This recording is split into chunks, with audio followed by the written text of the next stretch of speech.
আসসালামু আলাইকুম বন্ধুরা, আপনি কোনো থার্ড পার্টি অ্যাপস ইনস্টল করেছিলেন কোনো দরকারে এবং আপনার দরকার শেষে সেটা আবার আনইনস্টল করে দিয়েছেন। আপনি কি জানেন আপনি আপনার থার্ড পার্টি অ্যাপসটা আনইনস্টল করে দেওয়ার পর আপনার মোবাইলে থেকে যায় এবং আপনার মোবাইল থেকে সমস্ত যাবতীয় তথ্য চুরি করতে থাকে।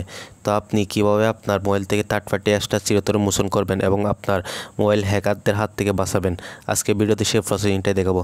তো বন্ধুরা চলুন কথা না বাড়িয়ে মূল ভিডিও শুরু করা যাক। মূল ভিডিও শুরু করার আগে আপনাদের ছোট্ট একটা রিকোয়েস্ট, আপনি যদি চ্যানেল নতুন হয়ে থাকেন তাহলে অবশ্যই সাবস্ক্রাইব করবেন এবং যারা অলরেডি সাবস্ক্রাইব করেছেন তাদেরকে অসংখ্য অসংখ্য ধন্যবাদ। তো বন্ধুরা চলুন কথা না বাড়িয়ে মূল ভিডিওটি শুরু করা যাক।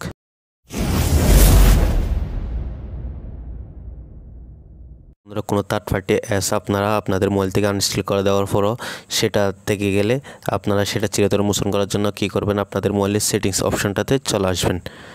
সেটিং অপশন আসার পর এদিকে স্ক্রল করে নিচে চলে আসবেন। নিচে আসার পর আপনারা কী করবেন, এখানে গোল অপশনটাতে ক্লিক করবেন।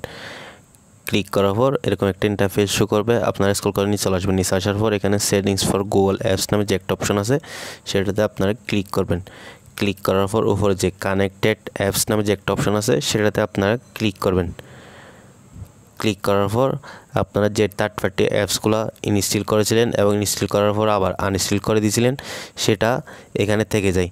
তো আপনারা কী করবেন, সেটা মোচন করার জন্য যে থার্ড পার্টি অ্যাপসটা আপনি মোচন করবেন সেটার উপর ক্লিক করবেন। ক্লিক করার পর এখানে ডিল অল কানেকশন ইউ নামে যে অপশন আছে সেটার উপর আপনারা ক্লিক করবেন। ক্লিক করার পর এখানে কনফার্ম বাটনে আপনারা ক্লিক করবেন। ক্লিক করলেই সেটা আপনাদের মোবাইল থেকে মোচন হয়ে যাবে। তো কোনো থার্ড পার্টি অ্যাপস যদি আপনাদের মোবাইলে থেকে থাকে তাহলে আপনারা সেটা এভাবেই আনইনস্টল করে দিতে পারবেন। বন্ধুরা, এভাবে আপনারা আপনাদের মোবাইলকে থার্ড পার্টি অ্যাপস যে তথ্য চুরি করে সেটার হাত থেকে আপনাদের মোবাইলকে সুরক্ষিত রাখতে পারবেন। আশা করি ভিডিওটা বুঝতে পারছেন। ভিডিও ভালো লাগলে অবশ্যই লাইক করুন, শেয়ার করুন, পাশে থাকবেন। চ্যানেল নতুন হয়ে থাকলে অবশ্যই সাবস্ক্রাইব করবেন। ধন্যবাদ সবাইকে। আল্লাহ হাফেজ।